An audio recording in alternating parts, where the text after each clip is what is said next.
ഉദ്യോഗസ്ഥ ക്ഷാമം ചൂണ്ടിക്കാട്ടി SIR നടപടിക്കെതിരെ സംസ്ഥാന സർക്കാർ ഹൈക്കോടതിയിൽ. തദ്ദേശ തെരഞ്ഞെടുപ്പിനിടെ വോട്ടർ പട്ടിക തീവ്ര പരിഷ്കരണത്തിന് ഉദ്യോഗസ്ഥരെ വിന്യസിക്കുന്നത് ഭരണസ്തംഭനത്തിന് കാരണമാകുമെന്നാണ് സർക്കാർ വാദം. സംസ്ഥാനം എന്തുകൊണ്ട് സുപ്രീം കോടതിയെ സമീപിക്കുന്നില്ലെന്ന് ആരാഞ്ഞ ഹൈക്കോടതി ഹർജിയിൽ നാളെ ഉത്തരവ് പറയും. പൗരത്വ പ്രശ്നമടക്കമുള്ള രാഷ്ട്രീയ കാരണങ്ങളല്ല, മറിച്ച് ഉദ്യോഗസ്ഥ ക്ഷാമം ചൂണ്ടിക്കാട്ടിയാണ് സംസ്ഥാനത്തിൻ്റെ ഹർജി. തദ്ദേശ സ്വയംഭരണ തെരഞ്ഞെടുപ്പിന് 1,76,000 ഉദ്യോഗസ്ഥരെയാണ് ആവശ്യം. 68,000 പേർ സുരക്ഷയ്ക്കായി വേണ്ടി മാത്രം വേണം. ഇതിനിടയിൽ SIR പ്രവർത്തനങ്ങൾക്ക് 25,668 പേരെ വിന്യസിക്കേണ്ടി വരുമ്പോൾ പ്രതിസന്ധി ഉണ്ടാകുമെന്നാണ് സർക്കാർ വാദം. ഡിസംബർ 4 SIR പൂർത്തിയാക്കണം.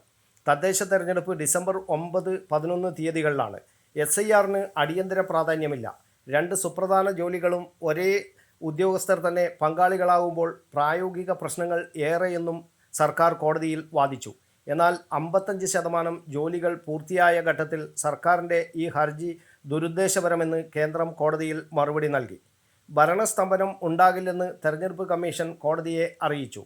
SIR ഫോമിൽ എപ്പിക് നമ്പർ ഉൾപ്പെടെ പകുതിയിലേറെ വിവരങ്ങൾ കമ്മീഷൻ തന്നെ രേഖപ്പെടുത്തിയിട്ടുണ്ട്. വോട്ടർമാർ ഇത് പരിശോധിച്ച് ഒപ്പുവെച്ചാൽ മാത്രം മതി. കേന്ദ്ര സംസ്ഥാന തെരഞ്ഞെടുപ്പ് കമ്മീഷനുകൾക്ക് ഒരുമിച്ചാണ് തെരഞ്ഞെടുപ്പ് ചുമതല. ഉദ്യോഗസ്ഥരെ ആവശ്യമെങ്കിൽ സർക്കാരിന് കമ്മീഷനോട് ആവശ്യപ്പെടാം. നവംബർ 3 25,000 ഉദ്യോഗസ്ഥരെ മതിയെന്ന് പറഞ്ഞ സംസ്ഥാനം സമയം ആവശ്യപ്പെട്ട് നൽകുന്ന ഹർജി പരോക്ഷമായി SIR തടസ്സപ്പെടുത്തുന്നത് ലക്ഷ്യമിട്ടെന്നും കേന്ദ്രം വാദിച്ചു. SIRനെതിരെ പാർട്ടി സുപ്രീം കോടതിയെ സമീപിക്കുമെന്ന് CPM സംസ്ഥാന സെക്രട്ടറി MV ഗോവിന്ദൻ പറഞ്ഞു. News bureau, Kannur media.